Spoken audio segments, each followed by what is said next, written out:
quelle serait votre définition du consentement sexuel?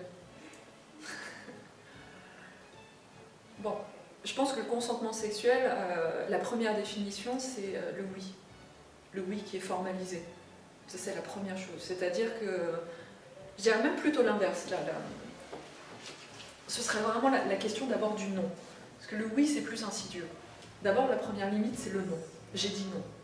Et là, il n'y a pas à s'interroger sur pourquoi j'ai dit non. C'est ah, mais pourquoi on est bien là Non, le non, c'est le non. Et lorsque vous êtes dans la catégorie du oui, je pense que là, il faut faire attention sur le oui, mais pourquoi. La défense des femmes, tout Oui, ça. les droits des femmes. Écoutez, s'il y a des femmes, si effectivement il y a des femmes dont les droits sont esquintés, dont les droits sont atténués, dont les droits sont neutralisés, il y a en ce moment tout un truc de féminicide. Hein? Bon, c'est bien qu'on en parle. La liberté d'expression en France, néanmoins, elle est encadrée. Et pas, elle est encadrée pour des tas de raisons idiotes et absurdes, tas de choses qui sont des vieilles scléroses, mais elle est encadrée aussi par rapport aux États-Unis sur des choses qui, moi, m'intéressent et sur lesquelles on doit travailler, qui sont le racisme, l'antisémitisme, l'homophobie, le sexisme. Si je prends les 4 grandes haines de nos contemporains et qu'on voit sur Twitter. Là. Et je trouve que la liberté d'expression en France, elle est articulée principalement comme un principe, avec quelques exceptions, beaucoup trop, mais les quelques-unes qui sont vraiment justifiées et justifiables sont sur ces 4 types de haine, parce que la haine d'autrui n'est plus, encore une fois, une opinion, c'est un délit. Le droit de vote chez les femmes, le droit de vote pour les femmes. Hein, il y a des États des États-Unis où les femmes avaient le droit de vote en 1850 ou 1870.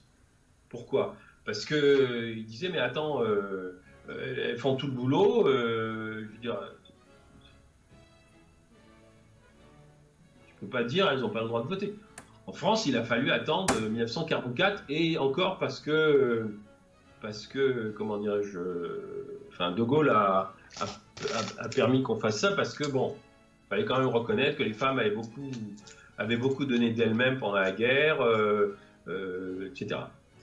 Et c'est sous la pression du Parti communiste. Mais, je veux dire, c'est une faveur, hein, c'était pas un droit. Vous avez parlé du courant féministe. Oui. Est-ce qu'il est très développé Alors je dirais qu'il y a, oui, je dirais qu'il y a eu, alors il y a eu, disons, une phase un peu, on pourrait dire une phase d'affirmation.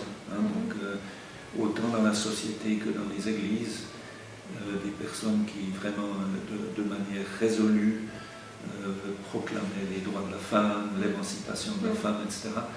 Je pense qu'aujourd'hui, on est un peu dans une nouvelle phase qui est de dire, en tout cas chez les théologiennes féministes, de dire ça n'est pas jouer avec la défense de l'émancipation féminine ou des droits de la femme. Nous devons aborder la question du genre. Je pense que, encore une fois, si on veut agir sur les mentalités, il faut d'abord agir, et je vais finir en reprenant l'IVG. On ne peut pas obliger les gens à être d'accord avec l'IVG, mais on peut autoriser les femmes qui veulent une IVG à en avoir une. C'est ce qu'on a fait en 1976. Et moi, quand j'ai commencé à faire des IVG au milieu des années 80, début des années 80, les femmes qui venaient au centre d'IVG, elles rasaient les murs. Vous avez honte. Bon. 25 ans plus tard, je voyais des jeunes femmes qui venaient demander une IVG. Elles n'avaient pas honte. Leur mère en avait une, leur sœur aînée en avait une, des amis en avaient une. Les mentalités avaient changé. Parce que la loi avait permis aux mentalités de changer.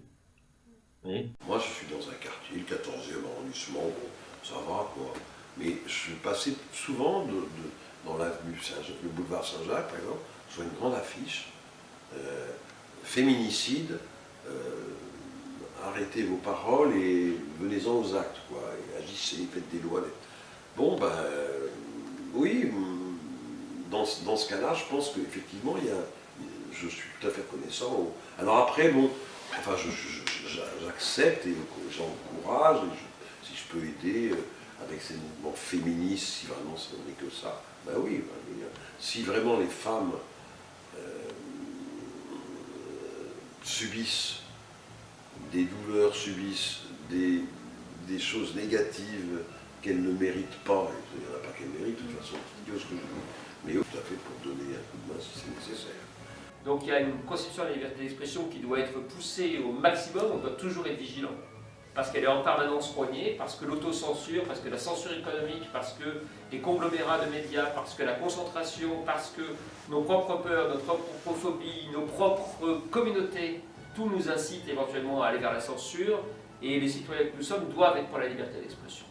J'avais été choquée de la définition du viol au départ. Et j'avais vu ce film qui est sur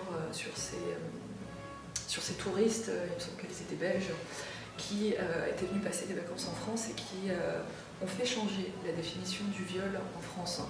Ce qui leur était arrivé, c'est qu'elles étaient dans une tente. Elles étaient homosexuelles à l'époque. Et malheureusement, elles avaient repoussé un jeune homme qui avait essayé d'attirer leur attention. Elles avaient dit non. Il revient la nuit avec 2 copains pour réessayer. Et puis, il frappe, il menace. Elles ont peur, elles sont seules puisqu'elles font du camping sur la plage. Elles crient, il n'y a personne qui entend. Et au final, elles cèdent. Elles cèdent complètement. C'est-à-dire, elles ne se débattent plus. Elles cèdent. Est-ce que ça, c'est le consentement? Non.